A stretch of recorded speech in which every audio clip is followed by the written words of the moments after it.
പ്രേക്ഷിത പ്രവർത്തനത്തിൻ്റെ അന്തർധാര എന്ന് പറയണത്. അത് നമ്മൾ പറയണ ആനന്ദമല്ല ശരിക്കും പറഞ്ഞാൽ.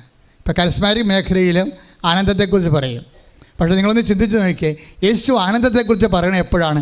സാത്താൻ്റെ സിംഹാസനം തട്ടിമറിക്കപ്പെടുന്ന സമയത്താണ് അവൻ ആത്മാവിൽ ആനന്ദിക്കണത്, അല്ലേ?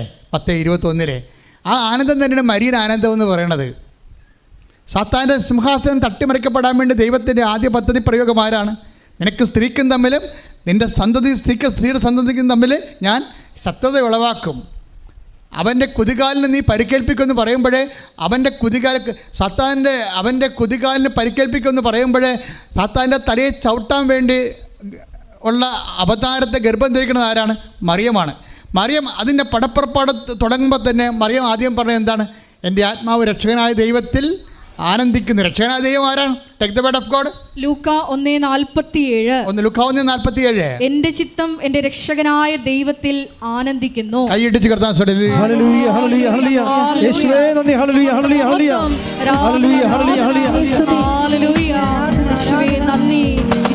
ദാസിയുടെ താഴ്മ തൃക്കൺ പാർത്ത ഉന്നതൻ ദാസരെ ഉയർത്താൻ എഴുന്നള്ളുകയാ.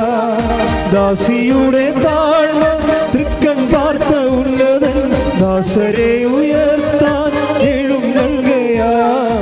എന്തൊരാനന്ദം എന്തൊരാനന്ദം അമ്മ മേരിയൊപ്പം ആരാധിക്കുമ്പോ. എന്തൊരാനന്ദം എന്തൊരാനന്ദം അമ്മ മേരിയൊപ്പം ആരാധിക്കുമ്പോ. പരിശുദ്ധ പരമദിവ്യകാരുണ്യത്തിന് എന്നേരവും ആരാധനയും സ്തുതിയും പുകഴ്ചയും ഉണ്ടായിരിക്കട്ടെ. അപ്പോൾ എപ്പോഴും ശ്രദ്ധിക്കേണ്ട വിഷയം ഇതാണ്. നമുക്ക് 2 കാര്യങ്ങളാണ് വേണ്ടി വരുന്നത് ഉടമ്പടി ആക്ടിവേറ്റ് ചെയ്യിക്കുന്നതിന്. ഒന്ന് സ്നേഹം, അതുപോലെ തന്നെ ശക്തിയും സ്നേഹവും ഒരുമിച്ചാണ് പോണത്. കാര്യം സ്നേഹത്തിൻ്റെ ഇഫക്റ്റായിട്ടാണ് ശക്തി രൂപപ്പെട്ട് വരണത്. നമുക്ക് സ്നേഹം വർദ്ധിക്കുന്ന അനുസരിച്ച് കൊണ്ട് ശക്തി അപ്ലോഡിങ് ആണ് നടന്നുകൊണ്ടിരിക്കും.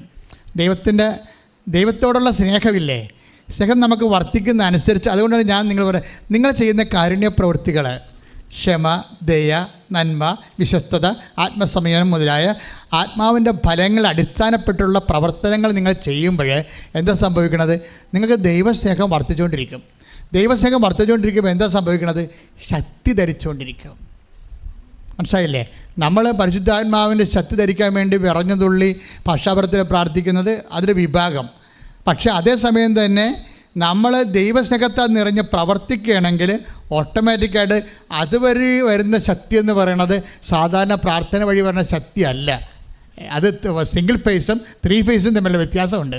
പ്രാർത്ഥിക്കുമ്പോൾ ശക്തി കിട്ടത്തില്ലെന്ന് ഞാൻ പറയത്തില്ല, ബൈബിൾ അത് അധിഷ്ഠിതമാണത്. പക്ഷേ അത് സിംഗിൾ ഫേസാണ്. നമ്മുടെ ഡ്യൂട്ടി ഹെവി ഡ്യൂട്ടി ആണെങ്കിൽ നമുക്ക് 3 ഫേസ് പവർ വേണം. അതിനെന്താ ചെയ്യണത്? നമ്മൾ ചെയ്യുന്ന പ്രവർത്തനങ്ങളിലെല്ലാം ആത്മാവിൻ്റെ ഫലങ്ങളുണ്ടോ എന്ന് വിവേചിക്കണം. പ്രവർത്തിച്ചിട്ട് കാര്യമില്ല. ജോസഫച്ചൻ പറഞ്ഞ് രോഗികളെ കാണാൻ പറഞ്ഞു, ഞങ്ങൾ പറഞ്ഞ് കൃപാസനത്തിന് പറഞ്ഞ് 10 കണക്ക് കൊടുക്കാൻ പറഞ്ഞു, അങ്ങനെ അച്ഛൻ പറഞ്ഞ് കൊച്ചി പോകാം, ഞാൻ കൊച്ചി പോയതെന്ന് പറഞ്ഞത് വല്ല കാര്യമുണ്ടോ? ഇതാണ് സംഭവിക്കുന്നത്. അതായത് നമ്മൾ ചെയ്യുന്ന പ്രവൃത്തികളിൽ കണ്ടൻറ്റ് വൈസ് പരിശുദ്ധാത്മാവിൻ്റെ ഫലങ്ങളുണ്ടോ എന്ന് വിവേചിക്കണം.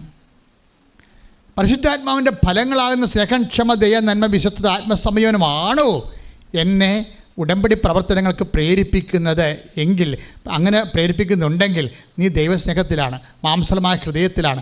നിൻ്റെ കർത്താവിൻ്റെ ഉടമ്പടി എസെക്കിയേൽ അനുസരിച്ചും ജെറമിയ അനുസരിച്ചും നിന്റെ ഹൃദയാന്തര ഭാഗത്ത് എഴുതിയിരിക്കുകയാണ്. നീ തന്നെ ദൈവത്തിൻ്റെ ഉടമ്പടിയുടെ ആളായ്മയായി മാറിയിരിക്കുന്നു. ശ്രുതികട്ടെ.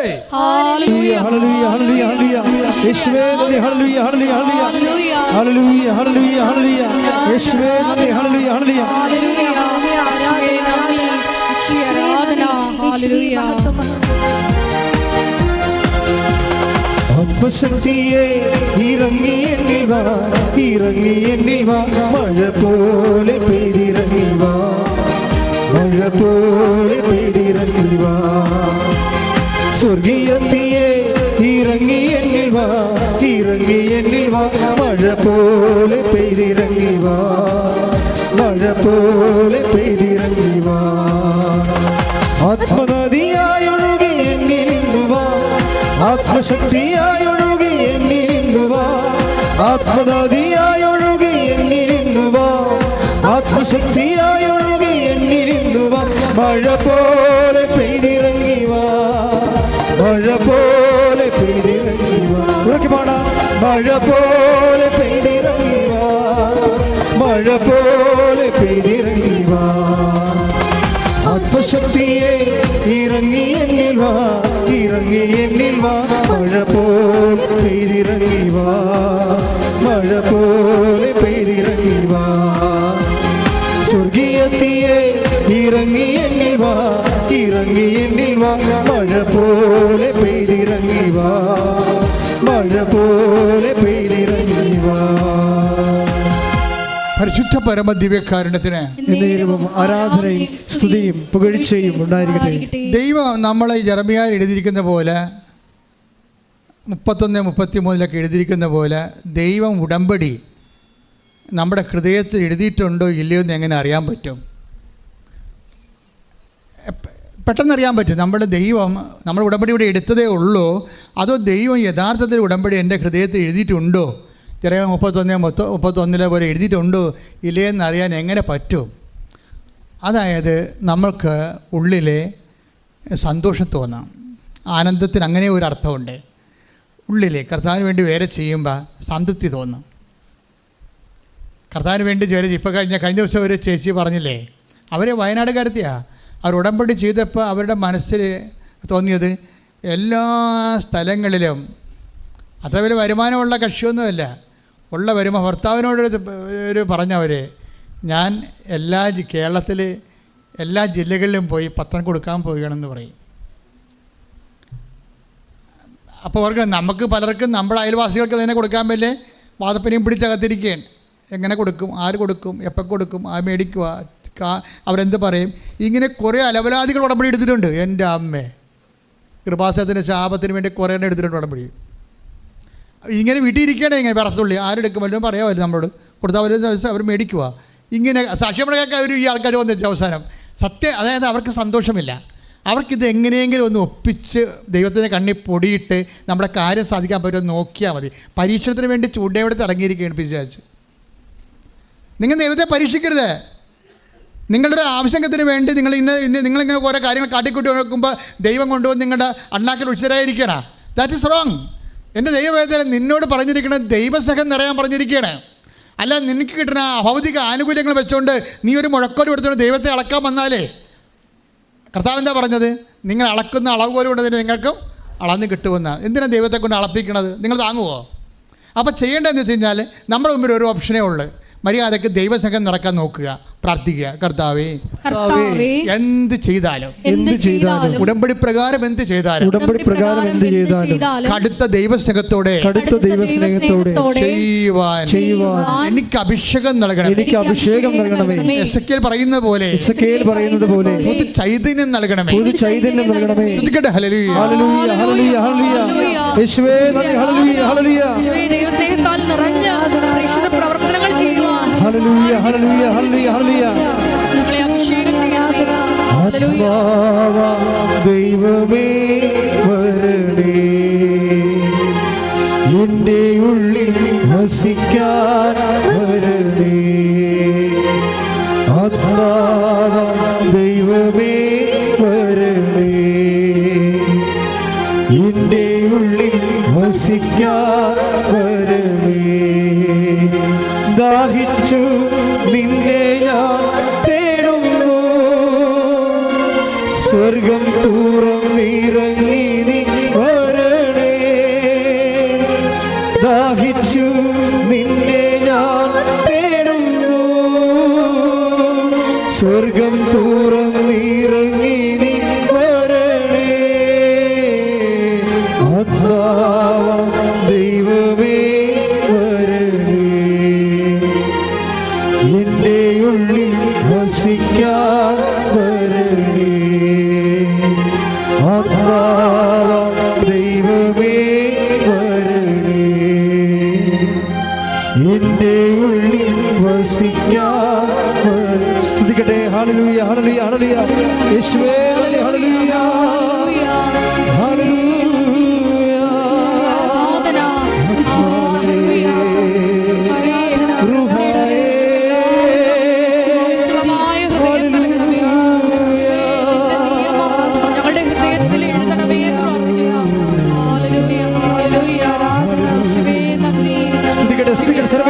ഹല്ലേലൂയ ഹല്ലേലൂയ ഹല്ലേലൂയ ഹല്ലേലൂയ ആത്മാവേ ആത്മാവേ ആത്മാവേ അഭിഷേകമായി ഹല്ലേലൂയ യേശുവേ നന്ദി യേശുവേ ആരാധന ഹല്ലേലൂയ ഹല്ലേലൂയ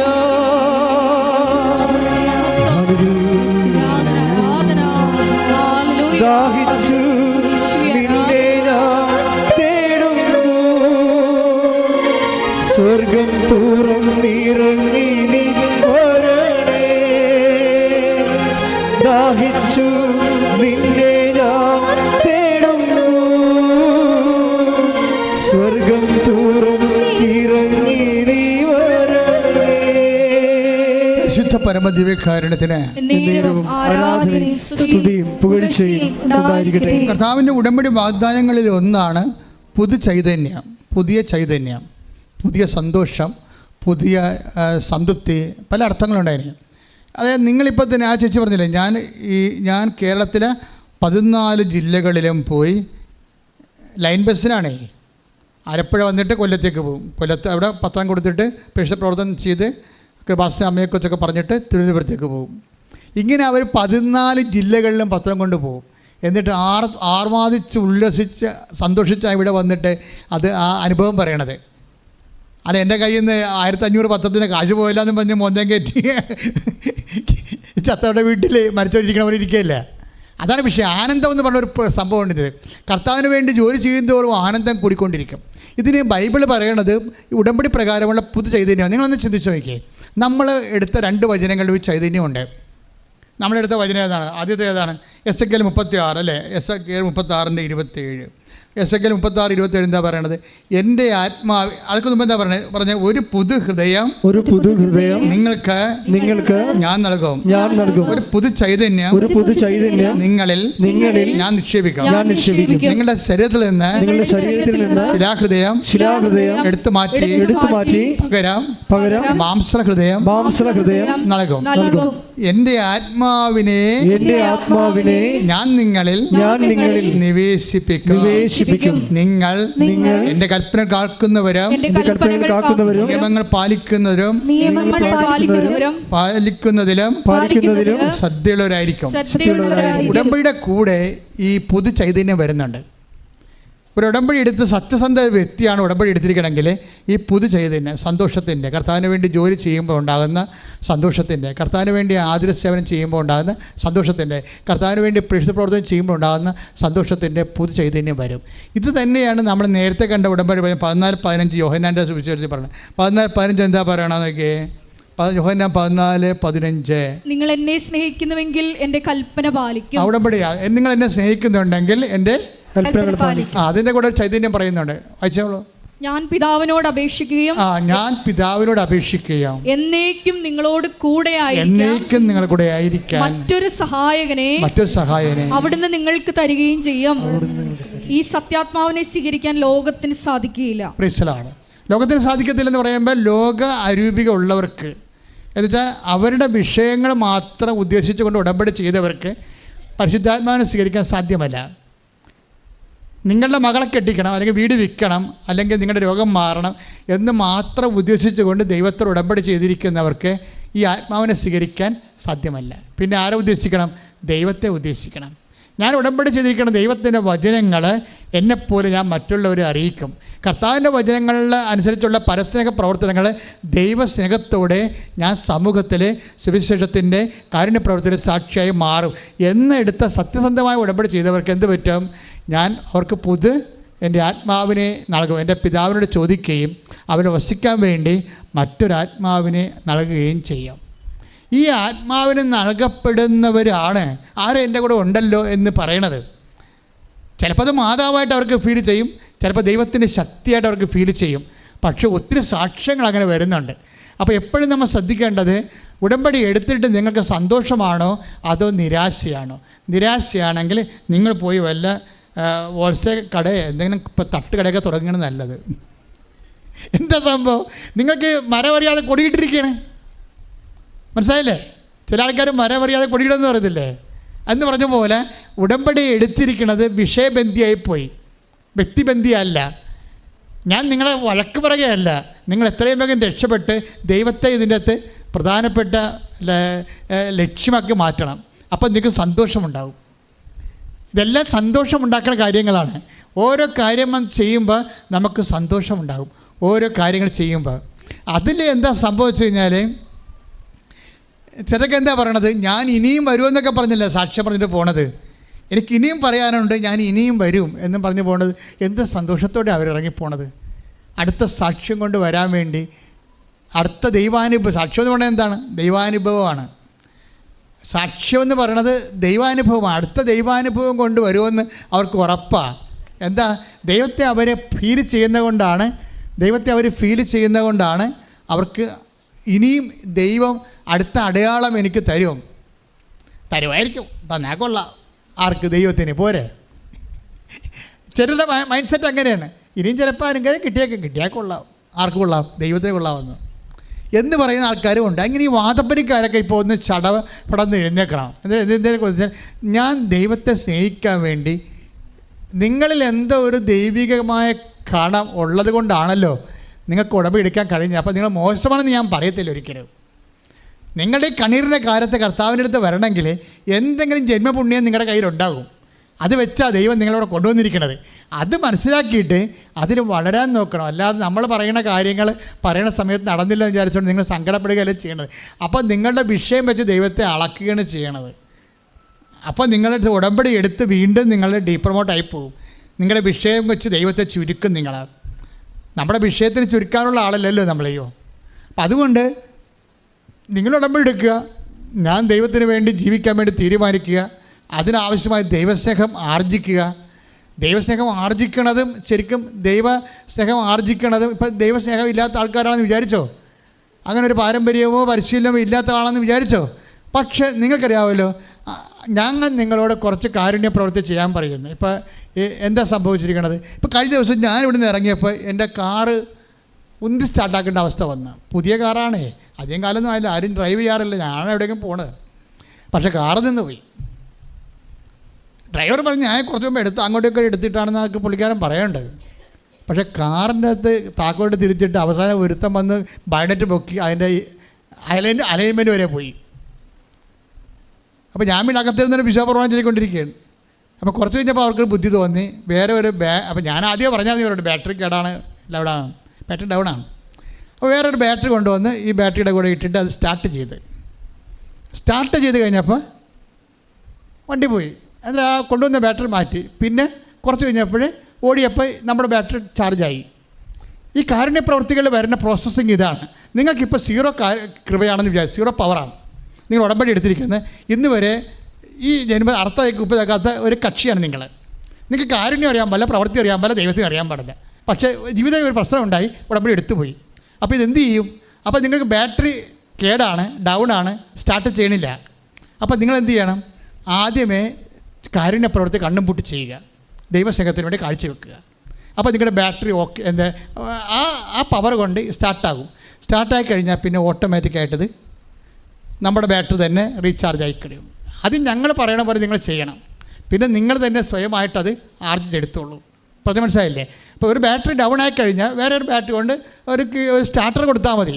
ബാക്കി നമ്മുടെ ബാറ്ററി തന്നെ വർക്ക് ചെയ്തിട്ട് ഇവിടെ വരെ വേണമെങ്കിൽ നമുക്ക് പോകാൻ പറ്റും. അപ്പോൾ എപ്പോഴും വിഷയമെന്ന് പറയുന്നത് കാരുണ്യ പ്രവൃത്തി തന്നെ ഇതിൻ്റെ വിഷയം. കാരുണ്യ പ്രവൃത്തികളെന്ന് പറയുമ്പോൾ എന്തുമാകാം, മനുഷ്യന് നന്മ ഉണ്ടാക്കുന്ന എല്ലാ പദ്ധതികളും. അതായത് ജാതിയും മതവും മനുഷ്യനെയും ശത്രുവും മിത്രവും ഒന്നും നോക്കാതെ മനുഷ്യന് നന്മയുണ്ടാക്കുന്ന എല്ലാ പ്രവർത്തനങ്ങളും. മനുഷ്യന് നന്മയെന്ന് പറയാൻ പറ്റത്തില്ല ഇതൊക്കെ ഈ കാലങ്ങളിലൊക്കെ. എന്താ വെച്ചാൽ ഇപ്പം മൃഗങ്ങൾക്ക് നന്മയുണ്ടാക്കേണ്ടി വരും ചിലപ്പോൾ. ഇപ്പം ചിലരെ കണ്ടിട്ടില്ല, അപ്പം ചില വീഡിയോ കണ്ടിട്ടില്ല. എന്താ കാര്യം? ചിലപ്പോൾ ഒരു ആട് അല്ലെങ്കിൽ ഒരു പന്നിയൊക്കെ ചിലപ്പോൾ ചെളി പൂണ്ട് മരിക്കാൻ പോകണമെങ്കിൽ സായിപ്പൻ നാട്ടിലാണെങ്കിൽ അവരതിനെ പൊക്കിയെടുക്കും എങ്ങനെയെങ്കിലും വണ്ടി നിർത്തിയിട്ട്. നമ്മളാണെങ്കിൽ അവിടെ ചാകട്ടെന്ന് പറയും. ഈ വ്യത്യാസമുണ്ട് ശരിക്കും. നമുക്കത് ഈ ആൾക്കാരെ ഈ മൃഗങ്ങളെയൊക്കെ രക്ഷിക്കണതിൽ കുറച്ച് കുറഞ്ഞ ഒരു പ്രശ്നമേ ഉള്ളൂ. കുറച്ച് അങ്ങനെ അധികം പ്രാധാന്യം നമ്മൾ കൊടുക്കത്തില്ല. പക്ഷേ ഇവിടെ ഇക്കോസിസ്റ്റത്തിൽ ഈ നമ്മൾ ഷെയർ ചെയ്യുമ്പോൾ നമ്മൾക്ക് ഇതിനെ എല്ലാത്തിനോടും കടപ്പാടുണ്ട്. ഇപ്പോൾ ഫ്രാൻസിസ് സേവർ ഇവിടെ വന്നിട്ട് ആദ്യം ചെയ്ത പണി ഒരു കുരുവിയെ ആരാണ്ട് കുഞ്ഞുങ്ങൾ കുരുവിയുടെ കാലെ കെട്ടിയിട്ട് തൂല് കെട്ടിയിട്ട് പറപ്പിച്ച് ആ കുരുവി പോയി ഒരു ചെടിയെ കുരുങ്ങിയിട്ട് അവസാനം അതിന്മേൽ തൂങ്ങിക്കിടന്ന്. അപ്പോൾ ഫ്രാൻസിസ് സേവർ വന്നപ്പോൾ ആദ്യം ചെയ്തത് ആ കുരുവിയുടെ കുരുക്കഴിച്ചിട്ട് പറത്തി വിട്ട്. സുവിശേഷ പ്രവർത്തനമാണത്. അപ്പം മനുഷ്യന് തന്നെയല്ല നന്മ. ഈ ഭൂമി കുടുംബത്തിൽ നമ്മുടെ കൂടെ ജീവിക്കുന്ന എല്ലാവർക്കും നന്മ ചെയ്യാനുള്ള മനസ്സ് രൂപപ്പെട്ട് വന്നാൽ നിങ്ങൾ പക്ക ഉടമ്പടിയിലായി.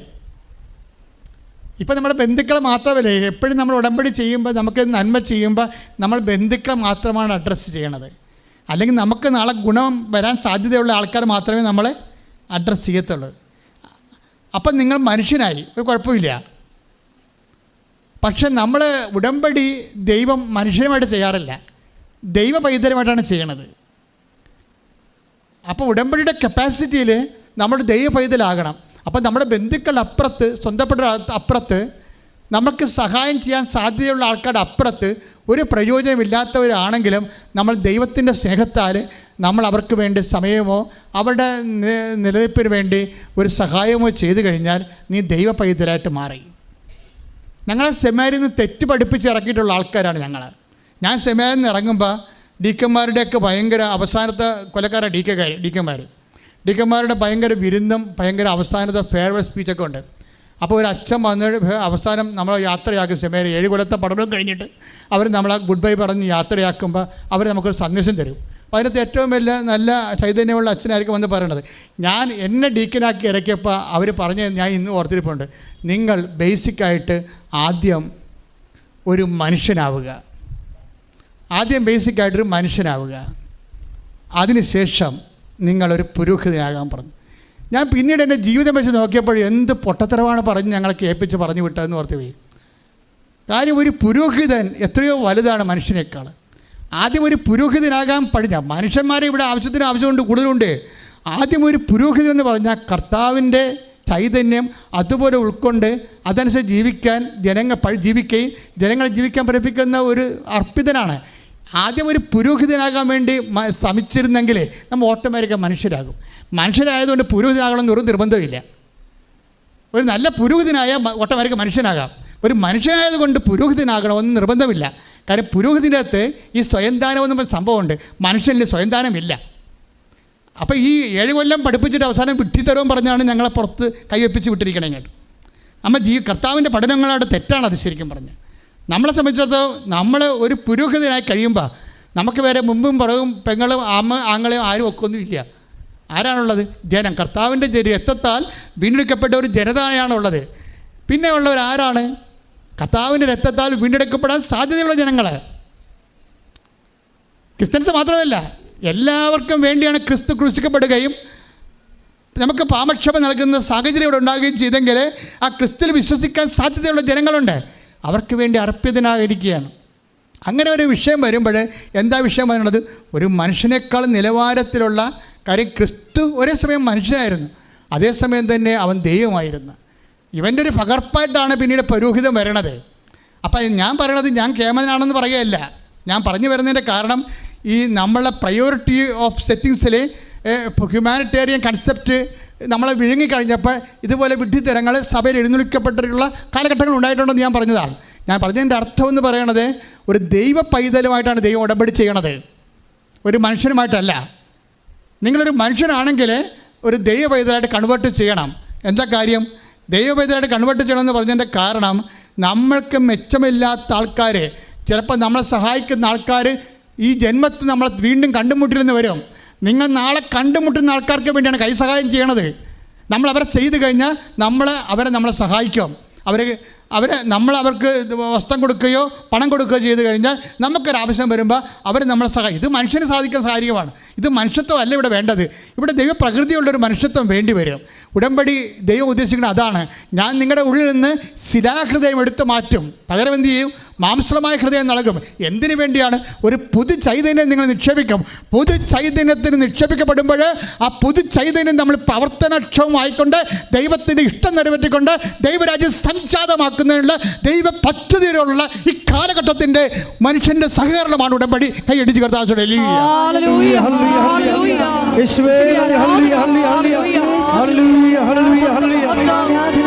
ഉടമ്പടി പൊതു പൗരോഹിത്യത്തിലെങ്കിലും വിളിയാണെന്ന തിരിച്ചറിവ് ഞങ്ങൾക്ക് ഓരോരുത്തർക്കും നൽകണമേ. ഹല്ലേലൂയ. യേശുവേ ആരാധന.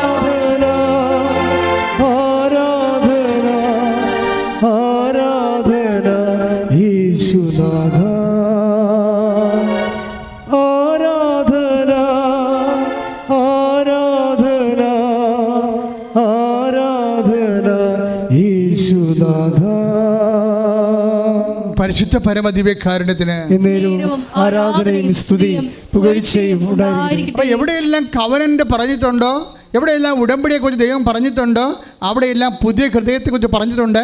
അവിടെയെല്ലാം പുതിയ ഹൃദയത്തെക്കുറിച്ച് പറഞ്ഞിട്ടുണ്ടോ, എവിടെയെല്ലാം ദൈവസ്നേഹത്തെക്കുറിച്ച് പറഞ്ഞിട്ടുണ്ടോ, അവിടെയെല്ലാം ദൈവം പറഞ്ഞിരിക്കുന്നത് പുതു ചൈതന്യത്തെക്കുറിച്ചാണ്, പുതിയ ആത്മാവിനെക്കുറിച്ചാണ് പറഞ്ഞിരിക്കുന്നത്. ഓർക്കുക, ഉടമ്പടി എടുക്കുമ്പോൾ നമുക്ക് ലഭിക്കുന്നത് ആത്മാവിനെയും ആത്മാവിൻ്റെ ബലങ്ങളെയുമാണ്. കൈയടിച്ച് കർത്താവ് ഹല്ലേലൂയ.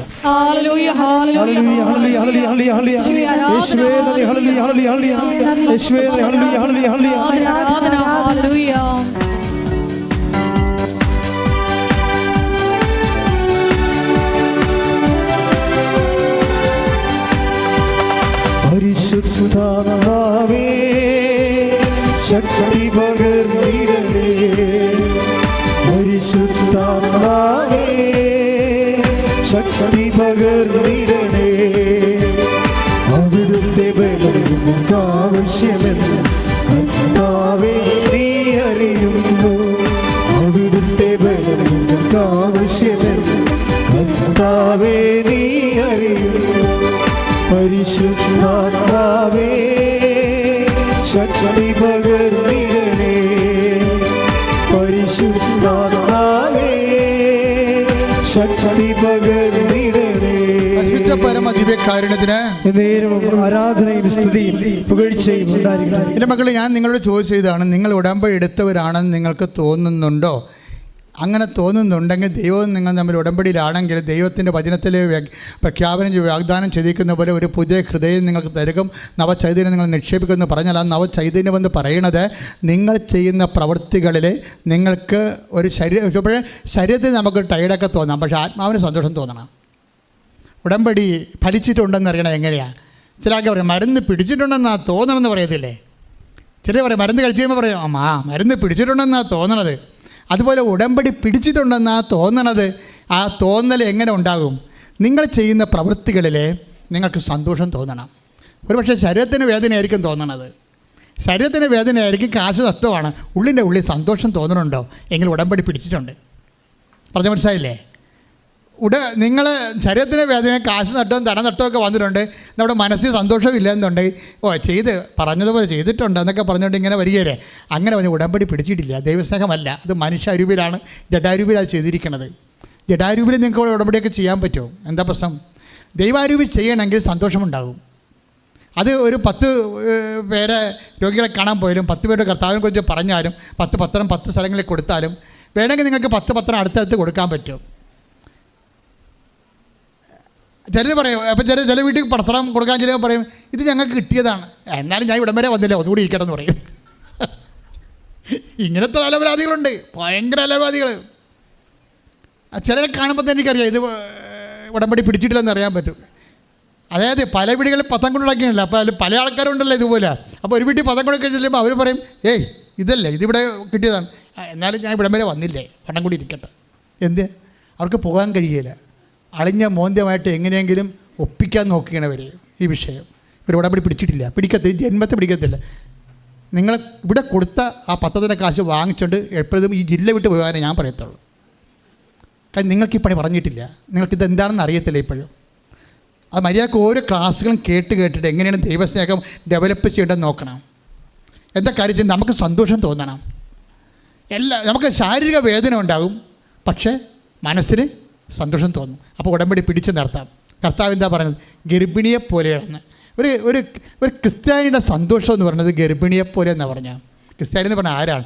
ദൈവ പൈതൽ ആര്? ഇപ്പം ന്യായസ്ഥാനപ്പെട്ട ക്രിസ്ത്യാനി എന്നല്ല ഞാൻ പറയണത്. ക്രിസ്തുവിനെ എൻ്റെ രക്ഷകനായിട്ട് മനസ്സിൽ സൂക്ഷിക്കുന്ന വ്യക്തികളെല്ലാം, അതനുസരിച്ച് ജീവിതം ക്രമീകരിക്കുന്ന വ്യക്തികളെല്ലാം ക്രിസ്ത്യൻസാണ്. എന്താ സംഭവം എന്ന് വെച്ച് കഴിഞ്ഞാൽ അവൻ്റെ മനസ്സിൽ അവന് നിത്യരക്ഷ കിട്ടും. എക്സ്ട്രാ ആയിട്ട് കിട്ടണത് എന്താണ്? നീ ഒരു ക്രിസ്ത്യനാകുമ്പോൾ നിനക്ക് എക്സ്ട്രാ കിട്ടണത് എന്താണ്? നിത്യതയാണ്. കാര്യം എന്താ ഈശോ പറഞ്ഞത്? എൻ്റെ കൂടെ ക്രിസ്തുവിനോട് മരിക്കുന്നവൻ ക്രിസ്തുവിനോട് കൂടെ ഉയർക്കും. കാര്യം ക്രിസ്തുവിന് വേണ്ടിയല്ലേ നമ്മൾ ലോകത്തിന് മരിക്കണത്. അങ്ങനെ വരുമ്പോൾ എന്ത് പറ്റും? ആ വിശ്വാസം സ്വീകരിക്കുമ്പോൾ എന്നിൽ വിശ്വസിക്കുന്നവൻ മരിച്ചാലും ആ ഒരൊറ്റ വാക്കാണ് കൂടുതലുള്ളത്. മറ്റു മതങ്ങളെക്കാൾ കൂടുതൽ ഇതിനകത്തുള്ളത് ഏറ്റവും പ്രാമുഖ്യമുള്ള ഒരു സംഭവം എന്താണ്? എന്നിൽ വിശ്വസിക്കുന്നവൻ മരിച്ചാലും ജീവിക്കും. അങ്ങനെ ആരും പറഞ്ഞിട്ടില്ല. ഇന്ന് വരെ ആരും പറയാത്തത് കൊണ്ട്, ക്രിസ്തു മാത്രം പറഞ്ഞത് കൊണ്ട് നിൻ്റെ നിത്യജീവിതത്തിൻ്റെ പേറ്റൻ്റ് ക്രിസ്തുവിനെ ഉയർപ്പിടാനുള്ളത് കൈയടിച്ച് കർത്താവ് ഹല്ലേലൂയ. Hallelujah, hallelujah, hallelujah. യേശുവേ നന്ദി, ഹല്ലേലൂയ, ഹല്ലേലൂയ. നിന്നെ നിത്യതയോടടുപ്പിക്കുന്ന എല്ലാ അനുഭവങ്ങൾക്കും നന്ദി. എന്നെ നല്ല ശിഷ്യനാക്കിയിടുന്ന എല്ലാ തോൽവികൾക്കും നാഥാ നന്ദി. എന്നെ നിത്യതയോടടുപ്പിക്കുന്ന എല്ലാ അനുഭവങ്ങൾക്കും നന്ദി. Praise the Lord. അതായത് ഒരു വ്യക്തി അവളിൽ തന്നെ ജനിച്ചുകൊണ്ടിരിക്കും. പുതിയ ജന്മങ്ങളിലേക്ക് അവൻ ജീവിച്ചിരിക്കെ തന്നെ പുതിയ ജന്മങ്ങളിലേക്ക് പകർന്നുകൊണ്ടിരിക്കും. ഇത് സുവിശേഷത്തിൻ്റെ ഒരു ഭയങ്കരമായ ഒരു പ്രക്രിയയാണ്. അതാണ് ഈ ഗർഭിണി എന്ന് പറഞ്ഞല്ലേ. എന്താ ഈശോ പറഞ്ഞു? 16:21 എടുത്തേ. യോഹന്നാൻ 16:21. ശ്രദ്ധിക്കട്ടെ. Hallelujah, hallelujah, hallelujah. യേശുവേ നന്ദി, യേശുവേ സ്തുതി. ഹല്ലേലൂയ. യോഹന്നാൻ 16:21. യോഹന്നാൻ 16:21. സ്ത്രീക്ക് പ്രസവവേദന ആരംഭിക്കുമ്പോൾ അവളുടെ സമയം വന്നതുകൊണ്ട് അവൾക്ക് ദുഃഖമുണ്ടാകുന്നു. ഓക്കെ. എന്നാൽ ശിശുവിനെ പ്രസവിച്ചു കഴിയുമ്പോൾ ഒരു മനുഷ്യൻ ലോകത്തിൽ ജനിച്ചത് കൊണ്ടുള്ള സന്തോഷം നിമിത്തം ആ വേദന പിന്നീട് ഒരിക്കലും അവൾ ഓർമ്മിക്കുന്നില്ല. അപ്പോൾ സന്തോഷമുണ്ട്, വേദനയുണ്ട്, ഇല്ലേ? ഈ പ്രേക്ഷിത പ്രവർത്തനത്തിൻ്റെ പ്രത്യേക ഗുണമാണ്. അതായത് നമ്മൾക്ക് ശാരീരികം, ഇപ്പോൾ ഒരു സ്ഥലത്ത് നടന്നു പോയി നമ്മൾ പത്രം കൊടുക്കണം, ഒരു ആശുപത്രിയിൽ പോയി രോഗികളെ കാണണം, ഇല്ലേ? അപ്പോൾ കയ്യിൽ നിന്ന് ചിലപ്പോൾ കയ്യിലുള്ള കാശും ബസ് കാശും ഒഴിച്ച് ബാക്കിയുള്ള അവർക്ക് കൊടുക്കുകയും ചെയ്യേണ്ടി വരും. അപ്പോൾ നമുക്ക് നഷ്ടമാണ്. അപ്പോൾ ശാരീരിക നഷ്ടമാണ്. പക്ഷേ ആ സമയം തന്നെ നമുക്ക് മനസ്സിൽ സന്തോഷം തോന്നണം. സന്തോഷം തോന്നാത്ത ആൾക്കാരുണ്ട്. അവർ ചെയ്യണത് ടെക്നിക്കലായിട്ടുള്ള ജോലിയാണ്, പ്രേക്ഷിത പ്രവർത്തനം അല്ല അത്. അതായത് ഗർഭിണികളെ പോലെയാണ്. ഗർഭിണികൾക്ക് എന്താ സംഭവിക്കണത്? അവർ പ്രസവിക്കുമ്പോൾ അവർക്ക് ആ പ്രസവ വേദന ഉണ്ട്, പക്ഷേ കുട്ടിയുടെ കാര്യം ഓർക്കുമ്പോൾ സന്തോഷമുണ്ട്. കർത്താവ് ഒറ്റ സെമിലിയാണ് ഉപയോഗിച്ചിരിക്കണത്. അത് തന്നെ നമുക്കുള്ളത്.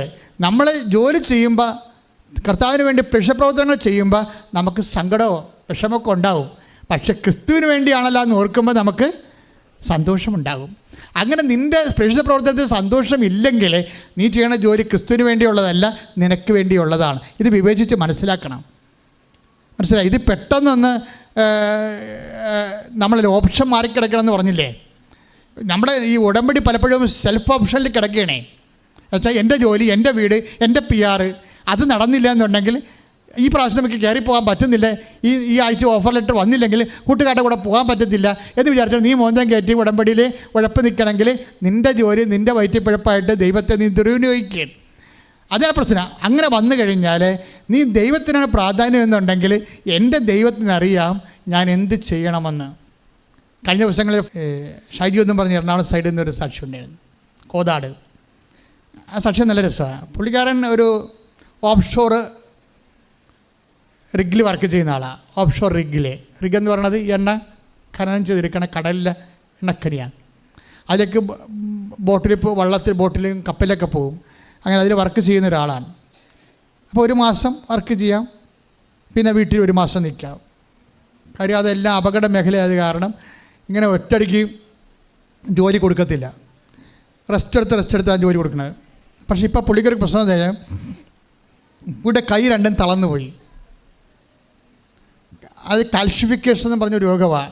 അസ്ഥികളിലൊക്കെ ഇങ്ങനെ എല്ല് വളർന്ന് കൂടും. അങ്ങനെ കൈ ജോയിൻസിൽ എല്ല് തന്നെ വളർന്ന് കൂടിയിരിക്കണ കാരണം കൈ പൊക്കാൻ പറ്റുന്നില്ല. കൈ ഇങ്ങനെ ഇടിച്ച് തല്ലി കിടക്കുകയാണ്.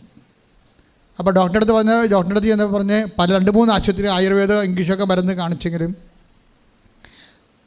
ഒന്നും ശരിയായില്ല. പുള്ളിയുടെ ജോലി നഷ്ടപ്പെടാൻ പോവുകയാണ്. അപ്പോഴേ അദ്ദേഹത്തിന് എന്നെ അലോപ്പതി ചെന്നപ്പോൾ ഇത് സ്കാൻ ചെയ്ത് MRI ഒക്കെ എടുത്തു കഴിഞ്ഞപ്പോൾ പറഞ്ഞ് കാൽസിഫിക്കേഷനാണ്, കീ ഹോൾ ഓപ്പറേഷൻ ചെയ്യണം, 6 മാസത്തെ റെസ്റ്റ് ഉണ്ടെന്ന് പറഞ്ഞു. 6 മാസത്തെ റെസ്റ്റ് ഉണ്ടെങ്കിലും ഇയാളുടെ ജോലി എന്ന് പറയുന്നത് ഇയാൾ മെക്കാനിക്കാണ്. അപ്പോഴും പല സംഭവങ്ങളും എടുത്ത് പൊക്കേണ്ടി വരുമോ, അല്ലെങ്കിൽ വെറുതെ ഇരിക്കാൻ പറ്റത്തില്ല. അപ്പോഴേ 6 മാസത്തെ റെസ്റ്റ് ആകുമ്പോൾ ജോലി പോവുകയും ചെയ്യും. അതാണ് എൻ്റെ ആപ്പടെ പുള്ളിക്ക് പ്രശ്നമായി. വേദനയാണെങ്കിൽ സഹിക്കാൻ പാടില്ല. പുള്ളിക്കാരനാണെങ്കിൽ ഭാര്യയ്ക്ക് വിശ്വാസമുണ്ട്, അമ്മയ്ക്ക് വിശ്വാസമുണ്ട്. ഇയാൾക്ക് വിശ്വാസം ഇല്ലെന്നൊന്നും പറയണില്ല, ഉണ്ട്. ഇങ്ങനെയുള്ള ഉടമ്പടി വിശ്വാസം, മാധ്യസ്ഥ വിശ്വാസമൊന്നുമില്ല. പുള്ളി പറയുന്നുണ്ട്, സാക്ഷ്യത്തിലൊന്നും എനിക്ക് വിശ്വാസമില്ല. സാക്ഷ്യം പുള്ളി ധരിച്ചു വെച്ചിരിക്കണത്, സാക്ഷ്യം എന്ന് പറയുന്നത് ഒത്തിരി അതിഭാവുകത്വം ഉണ്ടാകുന്നതാണ്. ഇല്ല 10 അനുഭവം ഉണ്ടെങ്കിൽ 100 പറയണതാണെന്നാണ് അത് പുള്ളി അത് കേൾക്കത്തില്ല. അപ്പം അതുകൊണ്ട് പക്ഷേ ഇപ്പോഴെന്താ പ്രശ്നം വെച്ചാൽ, ഓപ്പറേഷൻ ചെയ്താലും ജോലി പോകും, ചെയ്തില്ലേ ജീവിക്കാൻ പറ്റത്തില്ല. ഇപ്പോൾ അഴുകാൻ തുടങ്ങി, ഇങ്ങനെ കൈ പൊക്കാൻ പാടില്ലാതെ കൈ ഇങ്ങനെ ഇങ്ങനെ കക്ഷത്ത് കിടന്ന് കക്ഷം അഴുകാൻ തുടങ്ങി. അപ്പോൾ വല്ലാത്തൊരു വിഷയത്തിലേക്ക് പുള്ളി പോയിക്കൊണ്ടിരിക്കുകയാണ്. ഇപ്പോൾ രാത്രി വേദന കൂടിയപ്പോൾ ഡോക്ടർ 3 ആഴ്ച കഴിഞ്ഞാണ് ഓപ്പറേഷൻ പറയണത്. അപ്പോൾ രാത്രി വേദന കൂടിയപ്പോൾ പുള്ളിക്കാരെന്ന് പറഞ്ഞ് നാളെ ഓപ്പറേഷൻ ചെയ്തെങ്കിൽ അത്രയും മതിയായിരുന്നു, സഹിക്കാൻ പറ്റാത്ത വേദനയെന്ന് പറഞ്ഞ്. അപ്പോൾ ഒരു മാർഗ്ഗമില്ല. അപ്പോൾ അവിടെ മേശപ്പുറത്ത് കൊന്ത ഇരിപ്പുണ്ട്. പുള്ളി കൊന്ത കയറി പിടിച്ചപ്പോൾ പുള്ളി മനസ്സിരിക്കണ ഇതാണ്, ഇതൊക്കെ സത്യമാണെങ്കിൽ എൻ്റെ വേദന കുറയും. മാതാവ് സത്യമാണെങ്കിൽ, കാര്യം മാതാവ് സത്യമല്ലെന്ന് പറയണ ഒരു സഭാവിഭാഗം കേരളത്തിൽ എന്തുമാത്രം ഉണ്ട് ഇല്ലേ? അതാണ് ആ പുള്ളി പറഞ്ഞു, മാതാവ് മധ്യസ്ഥതയിൽ പുള്ളി വിശ്വസിക്കണില്ല. അപ്പോൾ ഈ ജീവിക്കാൻ പറ്റാതെ പുള്ളി കൊന്തയെ പിടിച്ച പുള്ളി മനസ്സിൽ പറഞ്ഞ മാതാവെന്ന് പറഞ്ഞ ആൾ സത്യമാണെങ്കിൽ എൻ്റെ വേദന രാത്രി കുറയും. അയാൾ പറഞ്ഞു വായി നാക്കിയിട്ടില്ല, 5 മിനിറ്റുള്ള വേദന കുറഞ്ഞ്. അപ്പോഴുടനെ പുള്ളിക്ക് മനസ്സിലായി മാതാവ് സത്യമാണെന്ന് മനസ്സിലായി. പുള്ളിക്കാരൻ പിറ്റേ ദിവസം വന്ന് ഉടമ്പടി എടുത്തിട്ട് ഉപ്പും അതുപോലെ തന്നെ ഉടമ്പടി തൈലം കൂടി ചേർത്ത് ഈ 2 ഭുജത്തും പേരിട്ടി കഴിഞ്ഞ് പുള്ളി പിറ്റേ ദിവസം പള്ളിയിൽ പോയിട്ട് തിരിച്ചു വന്നപ്പോൾ കൈ അങ്ങോട്ട് പൊങ്ങി.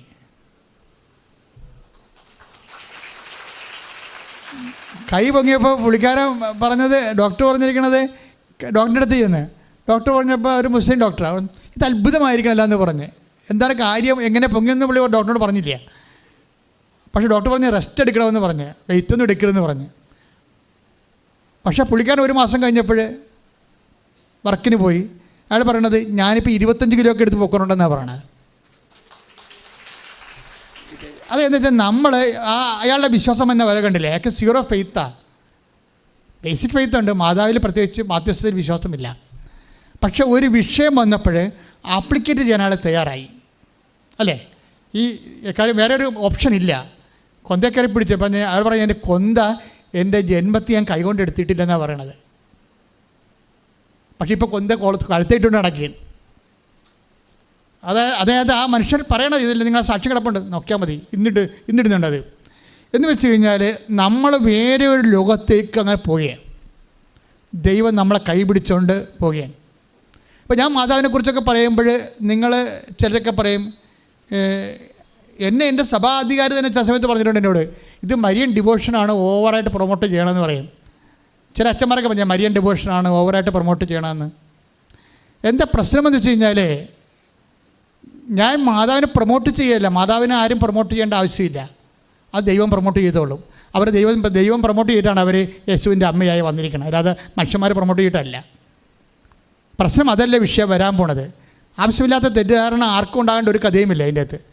എന്താ വിഷയം, ഞാനൊരു കാര്യം ചോദിക്കട്ടെ. ഇപ്പോൾ ചക്കാലയ്ക്ക് പിതാവ് അൾത്താരെ വന്നപ്പോൾ, അത്തെങ്കിൽ അൾത്താരെ കൃപായെല്ലാം വന്നപ്പോൾ അമ്മ എന്താ, ഞാൻ കൃപാസനം മാതാവിൻ്റെ സ്വരം കേട്ടു, അമ്മ എന്നോട് പറഞ്ഞു ഞാൻ നിനക്ക് വേണ്ടി കാത്തിരിക്കുകയാണ്.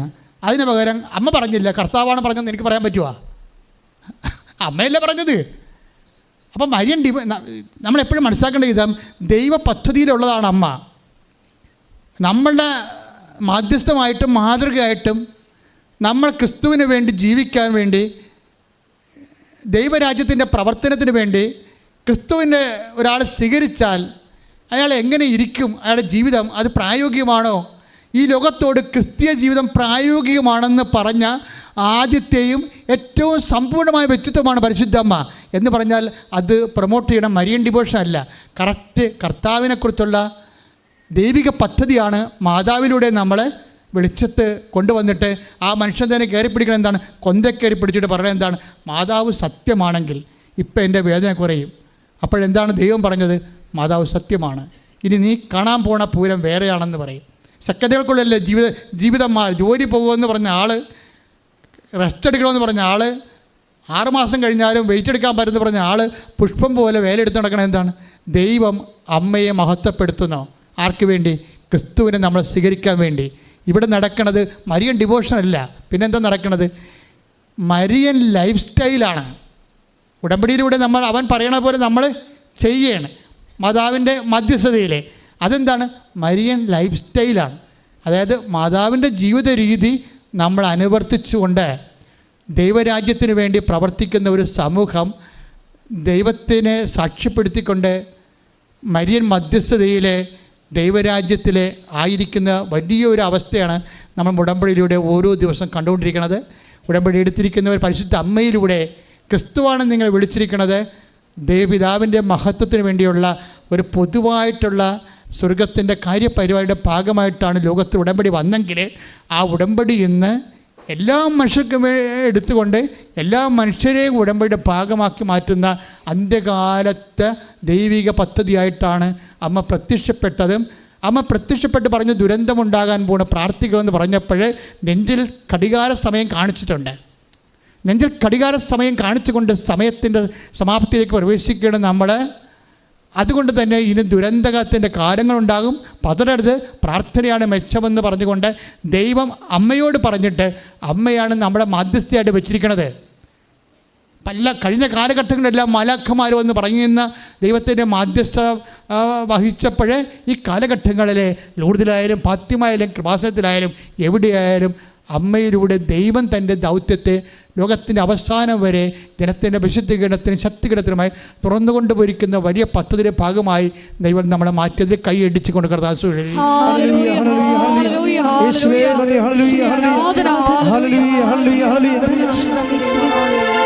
അവൻ പറയുന്നത് ചെയ്തിടുകിൽ ജീവിതം ധന്യമായി തീർന്നിടും. അവൻ പറയുന്നത് ചെയ്തിടുകിൽ ജീവിതം ധന്യമായി തീർന്നിടും. വാഗ്ദാനം പേടകമേ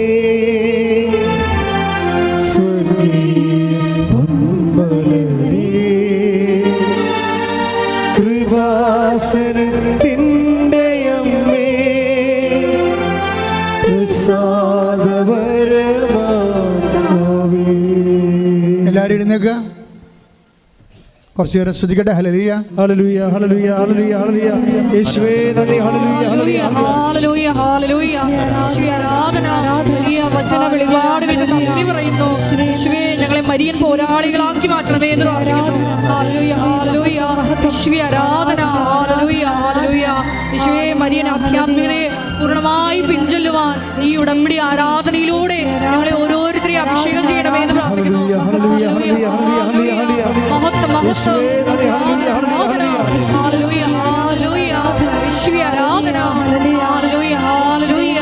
മഹത്വം ആരാധന ആരാധന. Hallelujah hallelujah. യേശുവേ നന്ദി. യേശുവേ ആരാധന. Hallelujah hallelujah. മഹത്വം മഹത്വം. ആരാധന ആരാധന. ഹല്ലേലൂയ. പുതിയൊരു ജനനം നൽകും പരിശുദ്ധാത്മാവേ, പുതിയൊരു ശക്തിയിലുണരാ കൃപ നീ ചൊരിയണമേ. പരിശുദ്ധാത്മാവേ ഞങ്ങളിൽ നിറയണമേ. നിറഞ്ഞു കവിയണമേ. നിറഞ്ഞു കവിയണമേ. കവിഞ്ഞൊഴുകണമേ. പരിശുദ്ധാത്മാവേ ഞങ്ങളിൽ നിറയണമേ. നിറഞ്ഞു കവിയണമേ. കവിഞ്ഞൊഴുകണമേ. ശക്തമായി കരടിച്ച് ശ്രമയർത്തി ദൈവസ്നേഹത്തോടെ നമുക്ക് ചേർന്ന് പാടാം.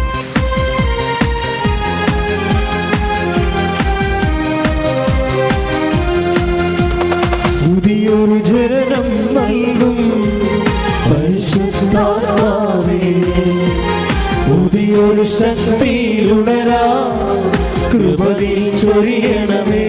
ശക്തിയോടെ പുതിയൊരു ജലനം നൽകും പരിശുദ്ധാത്മാവേ.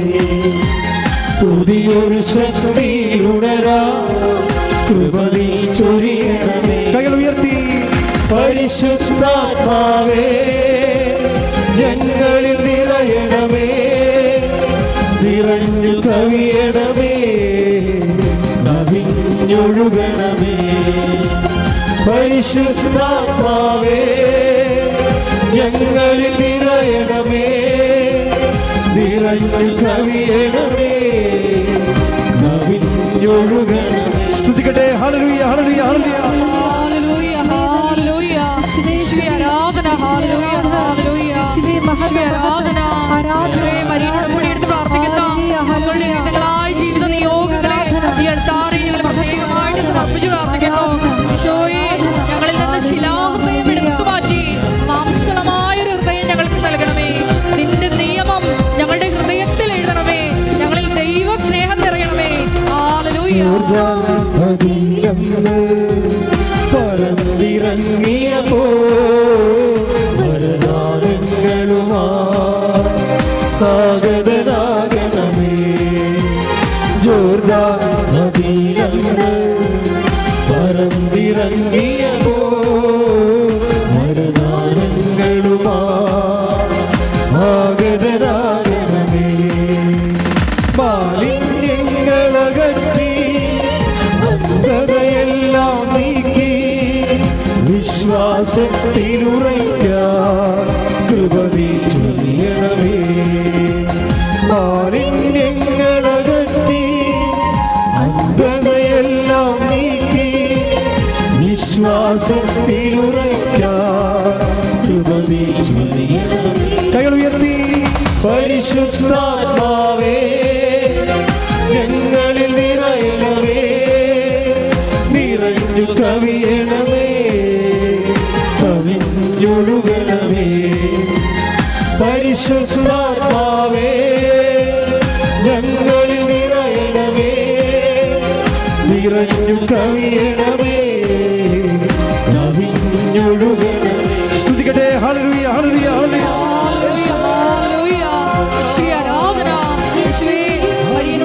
ഞങ്ങളെല്ലാവരും മരിയന്റെ ആധ്യാത്മികത പിന്തുടരുവാനുള്ള വലിയ കൃപ ഞങ്ങൾക്ക് നൽകണമേ. Hallelujah hallelujah hallelujah hallelujah hallelujah. ആത്മാവേ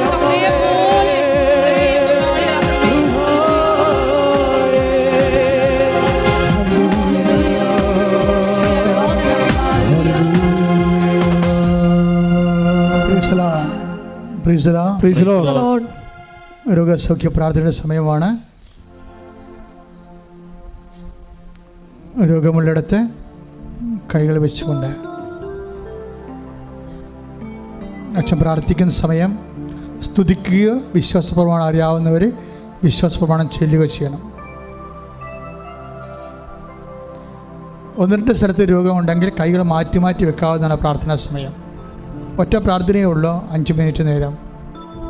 അപ്പോൾ രോഗമുള്ളിടത്ത് കൈകൾ മാറ്റി മാറ്റി വെച്ച് വിശ്വാസപ്രമാണം ആവർത്തിച്ച് ചൊല്ലിക്കൊണ്ട് നിൽക്കണം. കർത്താവേ, നിന്റെ വിശുദ്ധ പൗരോഹിത്യത്തെ മഹത്വപ്പെടുത്തുന്ന പ്രാർത്ഥിക്കുന്ന കർത്താവേ, സഭയിലുള്ള സാന്നിധ്യത്തെ പ്രകടമാക്കണമെന്ന് പ്രാർത്ഥിക്കുന്നു. കർത്താവേ, 36 വർഷം ഞാൻ അർപ്പിച്ച കുർബാനയുടെ യോഗ്യതയായി സ്തുതിക്കട്ടെ മക്കളെ.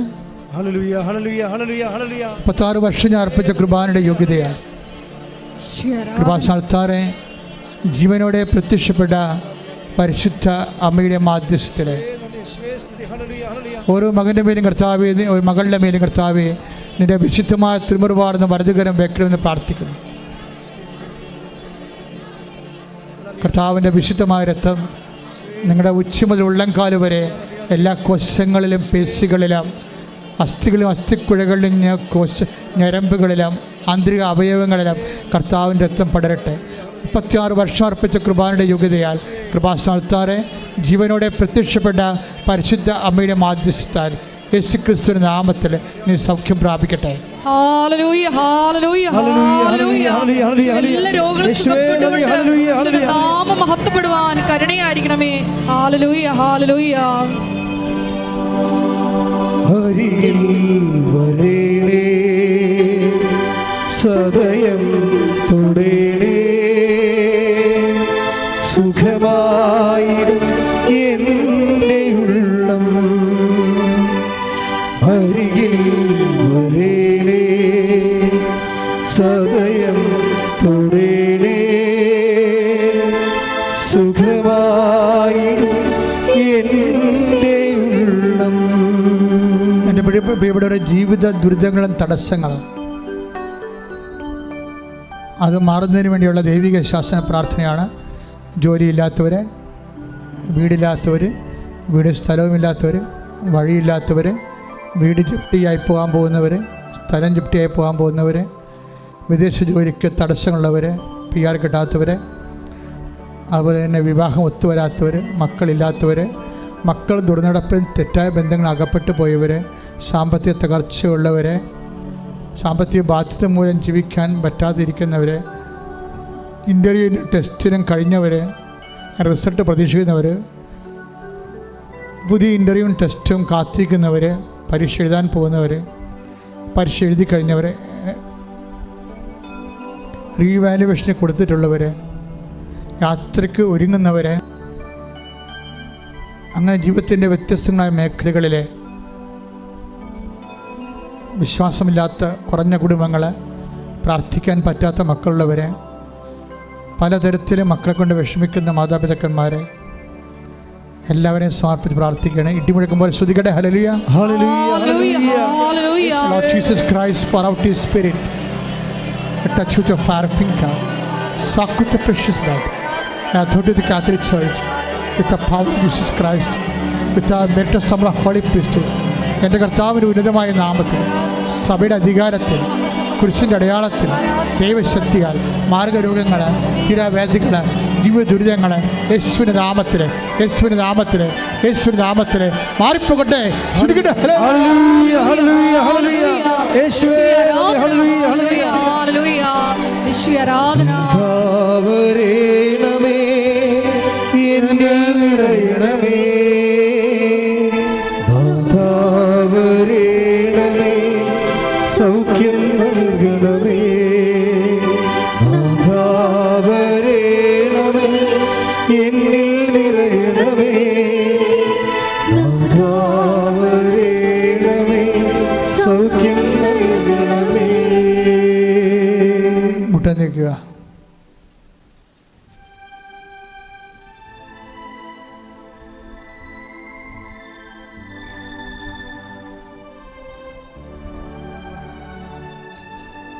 അവന് പ്രാർത്ഥനയുടെ സമയമാണ്. അച്ഛൻ വിട്ടുപോയ വിഷയങ്ങളെ ഇപ്പോൾ പ്രാർത്ഥിക്കുന്ന സമയമാണ്.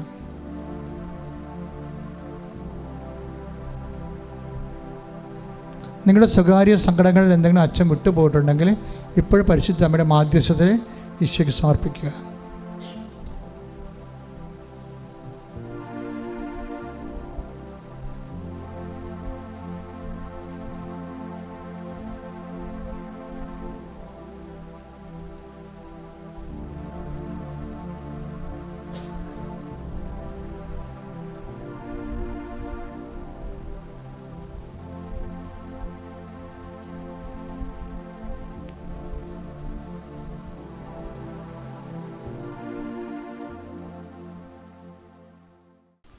മുട്ടയിൽ നിന്ന് ആശീർവാദം സ്വീകരിക്കുക.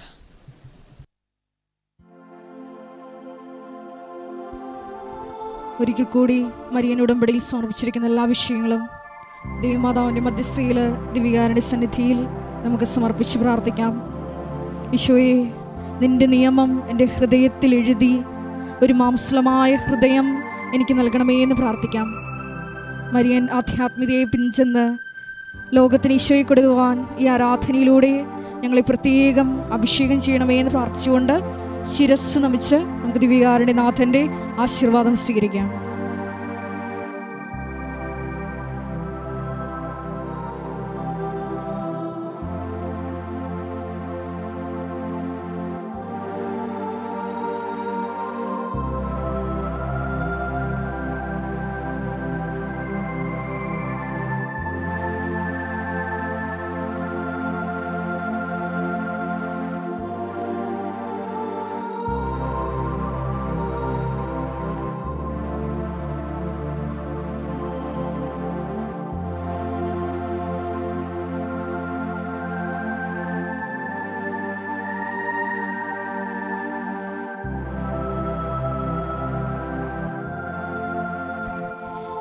പരിശുദ്ധ പരമമാ ദിവ്യകാരുണ്യമേ, എന്നുമെന്നും അങ്ങേക്കാരാധന. പരിശുദ്ധ പരമമാ ദിവ്യകാരുണ്യമേ, എന്നുമെന്നും അങ്ങേക്കാരാധന. പരിശുദ്ധ പരമമാ ദിവ്യകാരുണ്യമേ, എന്നുമെന്നും അങ്ങേക്കാരാധന. ആവേ ആവേ ആവേ മരിയ, ആവേ ആവേ ആവേ മരിയ.